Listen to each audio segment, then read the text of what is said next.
biasa itu ya. Assalamualaikum warahmatullahi wabarakatuh. Alhamdulillahirabbil alamin wassalatu wassalamu ala asyrofil anbiya'i wal mursalin wa ala alihi wa sahbihi ajma'in. Amma ba'd.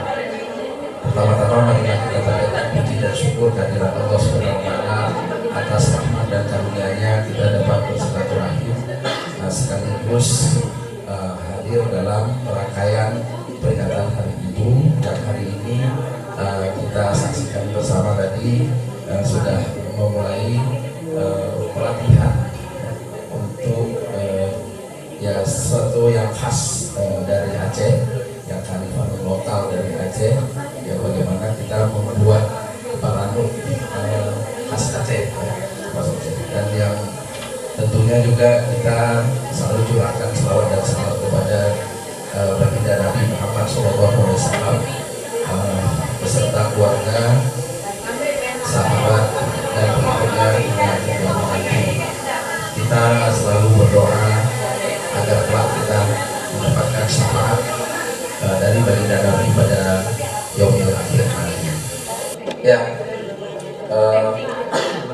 alhamdulillah pada pagi hari ini ya, dari sholat sampai sore nanti kita dalam rangkaian peringatan Hari Ibu ya, yang tentunya pertama sekali kita salut dan terima kasih kepada panitia ya, dari jajaran pemberdayaan wanita dan anak ya, yang hari ini telah mengadakan kegiatan ini, dan insya Allah nanti juga minggu depan ya, tepatnya tanggal 22 Desember juga akan berlangsung acara peringatan Hari Ibu sekaligus talk show ya, tentang kekerasan ya, terhadap wanita maupun kepada anak.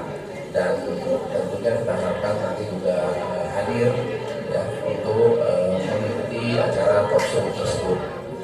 Nah, yang kembali balik lagi, jadi kita selama ini salah satu kekhasan kita ini pertama sekali saya lihat dari perayaan Maulid. Ini bisa dikatakan bukan cuma hanya di Indonesia, tapi di dunia ini ya, yang suku bangsa yang mengadakan Maulid yang bisa sampai 4 bulan lamanya, bahkan bisa lebih ya, dari Rabiul Awal, Rabiul Akhir, Jumadil Awal, Jumadil Akhir. Ini masuk Jumadil Akhir, ini masih ada Maulid lagi. Hari ini ada 3 Maulid yang diadakan ya, pada saat yang bersamaan lagi pada nanti malam gitu. Jadi sampai minggu depan itu masih ada Maulid juga. Jadi kalau tahun lalu sampai bulan Rajab lagi ada sampai 5 bulan gitu. Nah, ini salah satu kekhasan kita yang bagaimana kita ini bisa menunjukkan memang Aceh ini nggak bisa dilepaskan dari Islam, nggak bisa dilepaskan dari kecintaan kita kepada Nabi Muhammad SAW. Dan ini tidak hanya terjadi di Aceh, tapi juga terjadi di luar Aceh. Saya kemarin ke Medan, di Medan juga masih mengadakan Maulid. Sebelumnya saya ke Malaysia, di Malaysia juga mengadakan Maulid juga. Ya, sampai saat ini mereka masih mengadakan Maulid Nabi juga. Jadi tidak hanya di Aceh, tapi di perantauan juga semua mengadakan Maulid. Ini menunjukkan salah satu kekhasan kita ya, dibandingkan suku-suku bangsa lainnya. Tidak hanya di Indonesia, tapi di dunia kita juga bisa dikatakan ya pelopor untuk itu ya. Karena kita kalau pergi ke Timur Tengah sendiri ya, di daerah Nabi dilahirkan juga tidak ada perayaan Maulid sampai 4 bulan lamanya. Dan salah satu kekhasannya lagi dalam saat Maulid itu ada idam. Idam juga ini salah satu kekhasan kita juga ya, setiap ada Maulid biasanya ada idam. Walaupun karena kita sekarang ini di perantauan, paling tidak kita makan beramai-ramai. Disitulah keakraban itu terjadi dan membuktikan bahwa suku bangsa kita ini, suku Aceh ini juga egaliter. Kita bersama-sama menikmati idam itu bersama-sama. Dan tentunya juga salah satu juga kekhasan kita yang lain ya, kita punya menasah. Coba kita perhatikan di Jakarta ini saja ya, atau di Jawa Barat maupun Banten ya, kita lihat suku bangsa lain ya, katakanlah Minang misalnya, ya, mereka tidak punya seperti kita ini menasah. Nah, kita juga ini membawa apa yang ada di Aceh. Sebenarnya di Aceh nggak ada menasah, tapi kita bawa juga ke Medan, kita bawa ke Jakarta, ya kan, kita bawa juga ke apa namanya, kota-kota lainnya gitu. Bahkan sampai di Cirebon pun, nah, kita punya menasah Aceh. Nah, ini juga salah satu kekhasan kita juga yang tidak dapat ditandingi oleh suku bangsa lainnya. Dan kita baru menyaksikan pilkada kemarin, ya.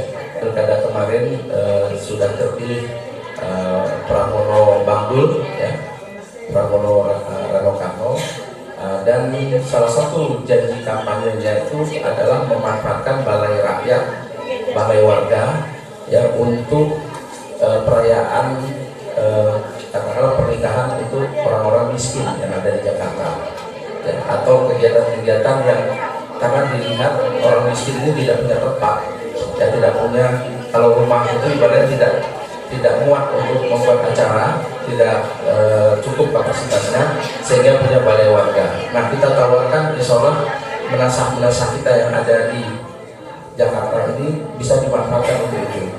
Tentu kita bekerja sama, nanti Pemda yang nanti istilahnya menyiapkan, membantu, ya, dengan bekerja sama dengan kita, sehingga orang-orang miskin Jakarta bisa menggunakan menasah. Hari ini menasah kita sudah digunakan oleh warga sekitarnya, tetapi dengan istilahnya mandiri, ya, artinya mereka membayar sendiri, tapi nanti akan difasilitasi oleh Pemda DKI, Pemda DKI yang akan bayar. Nah, ini benar-benar program ini kerjasama kita, nanti kita usahakan bagaimana Taman Wisata Muda bekerjasama dengan Pemda DKI, ya, untuk periode 5 tahun ke depan ini. Itu harapan kita, sehingga menasah ini termanfaatkan tidak hanya untuk masyarakat Aceh, tapi juga masyarakat yang ada di Jakarta. Nah, salah satu fungsi menasah juga pendidikan usia dini ini. Kita kalau dalam rapat PPT pengurus pusat Taman Wisata Muda, ya, kita tentu harapkan juga yang terdepan adalah ibu-ibu, karena bagaimanapun untuk usia dini anak-anak pasti lebih dekat kepada ibu. Dan harapan kita manfaatkanlah menasah ini, karena alhamdulillah ini saya dengar yang datang hari ini juga banyak dari cabang-cabang, ya, cabang-cabang yang sudah ada menasahnya, bagaimana supaya ada pendidikan usia dini, ya, apakah TK Al-Quran atau TPA, gitu ya. Pokoknya intinya bagaimana kita fungsikan, kita manfaatkan menasah ini untuk pendidikan, ya. Dan selain itu tentunya juga salah satunya seperti ini, seperti hari ini, ya, pelatihan melipat dan merangkai ranu, ya. Nah, ini selain apa namanya, memperkenalkan, ya, juga tentunya mana tahu seperti tari Aceh. Tari Aceh hari ini yang menari itu bukan lagi tari orang-orang Aceh, ya. Kita lihat, ya, di berbagai daerah. Saya dulu kuliah di Bandung. Di Bandung itu yang menari itu anak-anak SMP, SMA, sampai yang mahasiswa itu bukan orang Aceh.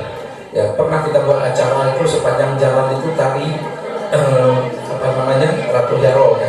Itu sepanjang jalan itu tari Aceh itu mereka apa namanya, hadir dari berbagai sekolah yang ada di Bandung, ya, untuk menarikan tarian Aceh, dan itu disaksikan oleh masyarakat Bandung. Nah, ini sudah mendunia, bukan hanya masyarakat Indonesia. Kalau masyarakat Indonesia puncaknya kita kemarin pada saat pembukaan Asian Games, ya, yang ada di Sorang, itu juga tari Aceh.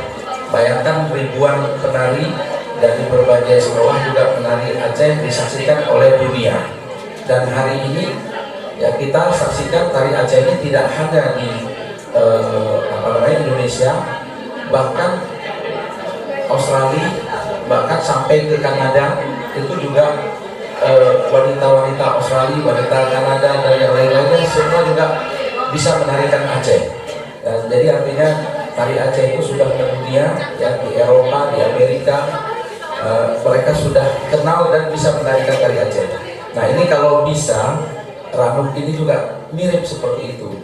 Jadi bagaimana caranya kita perkenalkan pertama tentu kepada masyarakat Indonesia apa fungsinya, apa arti dibalik Ranum ini, ya kita nanti mungkin lama-lama akan bisa jadi salah satu khasanah budaya minimal di Nusantara dulu, dan nanti bisa jadi dunia juga banyak yang akan mempelajarinya. Sekarang ini sudah ada tren sekolah-sekolah di luar negeri itu di daerah, terutama di negara barat, ya, itu sangat ingin mempelajari budaya timur. Mereka punya jurusan, ya, bisa bukan cuma kalau sastra Indonesia sudah sering, tetapi bahkan mereka belajar di bahasa Aceh, bahasa yang lain-lainnya, itu juga menurut mereka bisa menarik, mereka belajar dari situ dan mereka bikin jurusannya gitu. Itu menunjukkan bahwa mereka sendiri ingin mencari sesuatu yang menurut mereka baik dan perlu dipelajari. Nah ini saya kira jangankan untuk masyarakat Indonesia, hari ini masyarakat Aceh sendiri masih banyak belum tahu, termasuk saya sendiri, karena belum tahu apa makna, apa arti ya dibalik kita kegiatan hari ini, ya. Dan harapan kita mudah-mudahan ini bisa memperkenalkan kepada masyarakat selain masyarakat Aceh di perantauan dan juga tentunya masyarakat Indonesia lainnya.